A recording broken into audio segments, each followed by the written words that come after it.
Welcome to another episode of The Scary Show, where we discuss things that keeps you awake at night. With me today at Tampines is Rifki. Hello, what's up, bro? So Rifki, I know you're like friend capacity, but I've never really heard you talk about any horror stuff before. What is one thing that keeps you awake at night, knowing that the supernatural world exists? I think it's just telling stories in general. What is the most memorable one that you recall? It'll be the one that I kena possessed lah. Wow. Or like halfway kena possessed. Okay, I'll tell you two encounters lah. Okay. One is recent, one is when I was quite young. So that's maybe 10 years old lah. Okay. So the primary 3 one, right? I'll tell you a theory because I covered this on my Horror Talk series. Okay. I went to my cousin's place. We went to sleep over, and then we played soccer outside his block. Right? There was just 2 oranges placed near the rubbish chute. And my guess is for prayers lah. Like the Chinese kind of prayers. Then after that, my brother decided to push it down. I was shocked lah. Like, I turned around, suddenly the 2 oranges gone. Then I look at him. Like, what have you done? Yeah, what have you done? Then he say what? It's like, I don't know, I see orange, I won't push. So he pushed the orange off the ledge? Yeah. Then I didn't think about it that much lah. I went back home the next day. Then this thing happened around 7 to 8 p.m. Okay. So my family members, they were all outside watching a show. I was in my room, I was in bed, and I wanted to switch off my ceiling light because I already got my night light on. Okay. When I went to my switch to switch on my ceiling light, right, I was like, oh, okay, switch on, nothing wrong, right? I went back to my bed and then I saw something that scarred me for life. What is it? It was this face with a Chinese opera mask. Like, you mean just the face? Just the face, looking out at me through the hole, through the gap at the door. Oh, means your door was like ajar. Ajar already. Like a bit ajar, and then you saw this like Chinese mask face. Pop out like that. Okay. Yeah. Then I like, cannot be, right? Wow, I was really damn scared lah. Yeah. So I cover myself first. But would you have like, did I see wrongly? You know? No, I was stunned. I didn't want to do anything else. So when I saw, right, I like freeze for a bit. Then I take my blanket and cover. Okay. Yeah. I was damn scared. I was so young. Yeah, I mean, you're only 10 years old, right? That time. I told myself, okay, maybe rest for about good 3-5 minutes, see whether the thing there. After 5 minutes, right, I took out, then no more already. So I went out of my room, then I asked everyone, they all opened my door. All my family members said, no, they're all watching the show, right? But what are they watching? Are they watching a Chinese opera show? No. I thought so too, but no, it's some cartoon show. Okay. Yeah. So I was like, okay, I'll just go back into my room. And they were like unfazed. I think they didn't know I saw Something happened to you, yeah. Yeah. I went back, I got onto my bed. The moment I turned around, right, I saw another face. What do you mean another face? Okay, so I saw 2 types, right? Yeah. The first one is this, the classic red color one with, I think, black or white painting. Okay. You can see the eyes. Okay. Like the opera face mask, that kind. Yeah. Okay. The second one is fully black with white lining and you can only see the eyes. I think both only can see the eyes. How about the body? Don't have I was like, might as well show the whole thing, what? No, I don't want to see. I'm scared. When I saw that, right, I was like, I froze for another good 2-3 minutes. Then I went to sleep and I only woke up the next day because I got too scared. Is that memory still very vivid to you today? I can remember the whole thing. Wow. Yeah.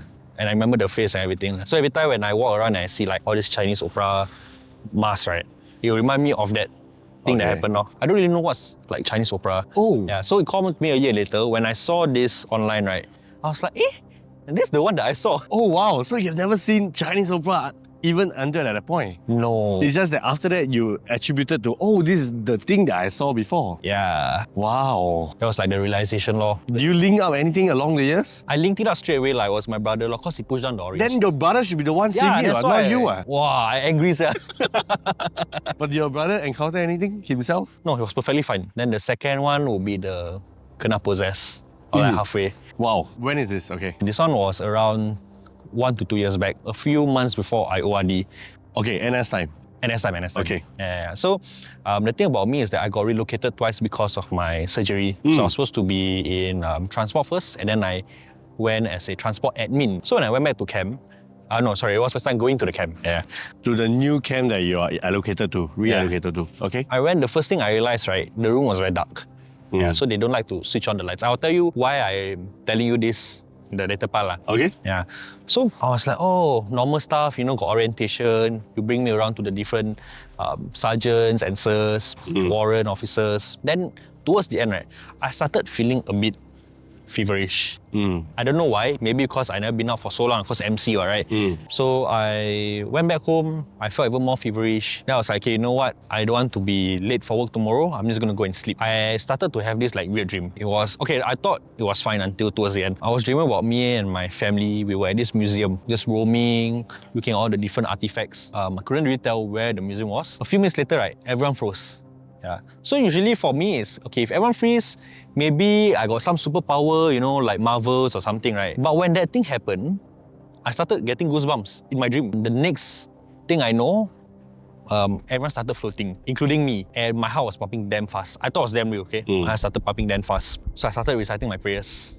The moment I finished my prayers, right, my eyes opened. Next thing you know, I was off the ground already. You were off the ground. So now you're talking about back to reality already. Back to reality. And you were levitating above the bed. Over the bed. Okay. Yeah. Then was there anyone there or like? No, it was only me. When I was levitating, right, I was like damn scared lah. But I cannot do anything. Cannot move, cannot feel anything, can't move anything. Oh no, I can only feel one thing. My heart being very painful. Because I think that's where the ghost wanted to like come out or something. So imagine like that, my chest out like that. And then as the ghost is coming out, my mouth started breathing out. So I think that was like the indication that the ghost was going out lah. Yeah, because after that happened, I started going back down. Like a slowly floating down. Slowly floating Not down. boom. So do you had any encounter with anything? Do you feel the air was cold? Very cool. And I think it has something got to do with the timing also. They have this superstitious timing, the 3 a.m. something. When I woke up, when I got back down, I saw my clock, right? It's 3 a.m. I told my friend about this. He told me this. He said, because you did your prayers during your dream, right? You caught it halfway. Usually if you get possessed, a lot of things will happen and you won't remember. Okay, let's say I get possessed, right? And then fully possessed, I don't know anything. I don't know what happened.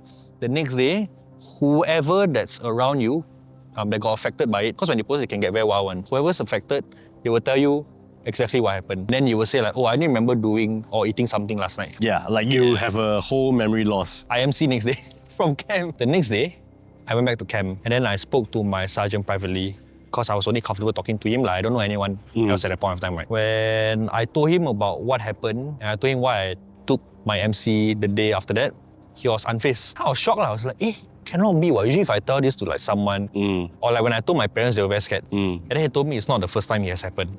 So apparently, it has happened to quite a few people. I'm not sure about being possessed, but more of like just getting disturbed. So he told me there's a reason why he likes to switch on the lights. Because he said, apparently, if you switch off the lights and you have dark corners, right, it will attract all these beings lah. That's why that thing probably followed me home. Is it the same for your family members? Does your family members are also supernatural prone? I'll tell you this based on the experience that I encountered a year back. I went to this country, this expensive country lah. And the reason why I say it's expensive because I had to stay together with my siblings. We had to stay in one room together. There are 4 beds lah, so it's fine. At night, right, I started feeling very anxious, but I tried to ignore. The lights were fully on, by the way, because I couldn't sleep. Like you sensed something wrong with the room. So I went to tuck myself to bed. As soon as I did that, suddenly my sister started making noises, like cannot breathe lah. So maybe in my mind, the first thing I thought was this is a younger sister that you my twin sister. At first, I wasn't very skeptical. I was like, okay, maybe bad dream, I look at her, she was like just moving a bit. Then I was like, okay, fine, maybe just a bad dream. The moment I tucked myself to bed again, she started making like very fearful noises. She's like, stop, like that. Then after that, I was like, cannot be lah. This one confirm something happened one. So I went to wake up. Like, wake up, wake up. I think something is going on with you. Wake up, wake up. Yep. She woke up. So she said, someone was on me. And like in a dream? No. I think it's like sleep paralysis stuff. I Okay. didn't know she was awake lah. At that point of time, when you're experiencing sleep paralysis, you cannot move, but you can see what's happening. And this in the presence of the whole family? With my siblings. Yeah, my parents, they were in another room. Okay. I woke everyone up lah, because I was very scared. Then I asked her what happened. She was like, something was choking me, and it was like a black figure. I couldn't really tell what it was. Then that's when I derived this fact that I'm hot-blooded. Sometimes the ghost is scared of me, so it would hurt the people around me. Okay, sleep tight everyone, if you can. We'll be back with more stories to haunt your dreams. Until then, stay curious, stay cautious, and stay scared.